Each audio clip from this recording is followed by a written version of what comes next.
Bonjour à tous et à toutes. Une petite vidéo sans conséquence sur Martine Carole. Elle n'aura pas l'intérêt de celle que j'ai pu faire auparavant, mais après tout, elle a peut-être un petit intérêt et vous allez en juger vous-même. Je vais vous montrer des photos de magazines dans lesquelles Martine Carole occupe la une, finalement la première page, elle est en couverture. J'en ai quelques-uns, je ne les ai pas spécialement collectionnés et je les ai trouvés au fil des marchés aux puces et des brocantes par hasard, sans les chercher.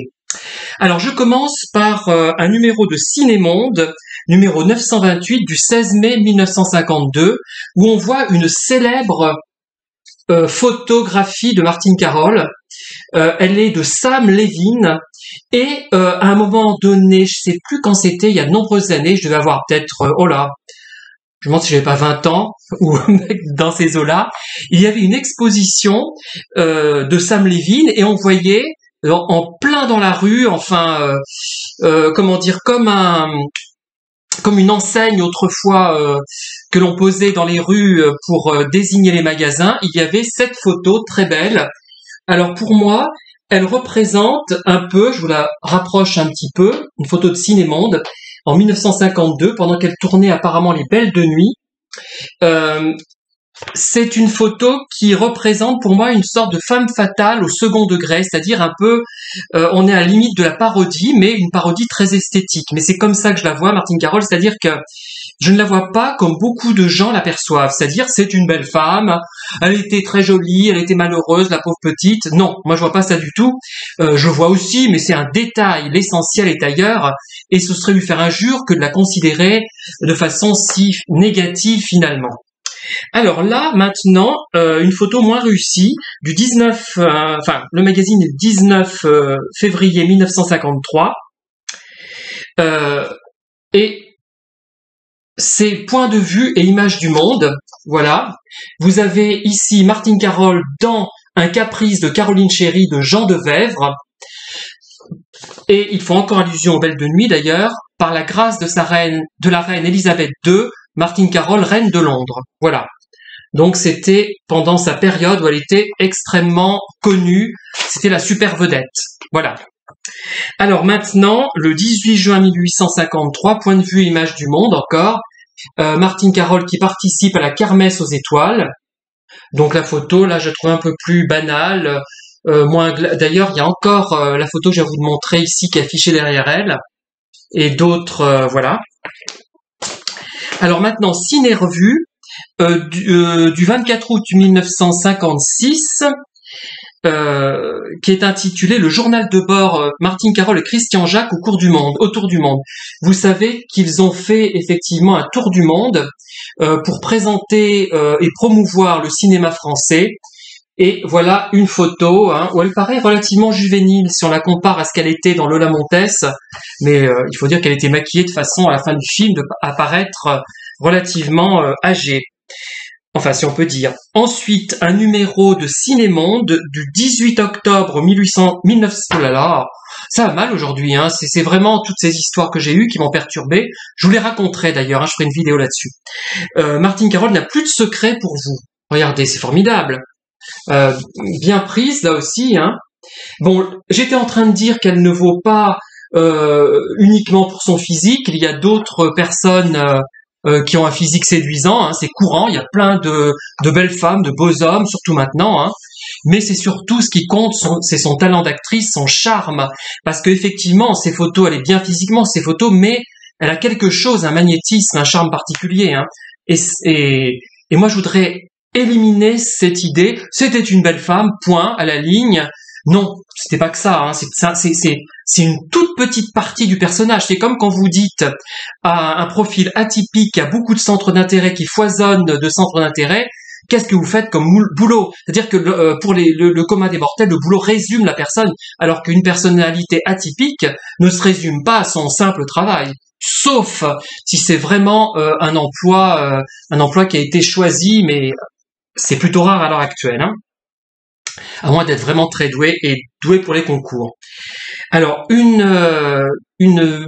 un ciné-revue du 6 mars 1959, on est un petit peu à la fin de la grande carrière, mais c'est encore la grande carrière, quand je dirais jusqu'en 60, 61.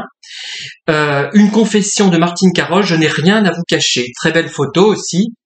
Donc les titres racoleurs. Et c'est vrai que ces titres, peut-être pas les photos, parce qu'elles sont quand même de beaucoup de classe, ces photos, donnent l'illusion que Martine Carole, en lisant ces titres, est une charmante femme qui n'a pas...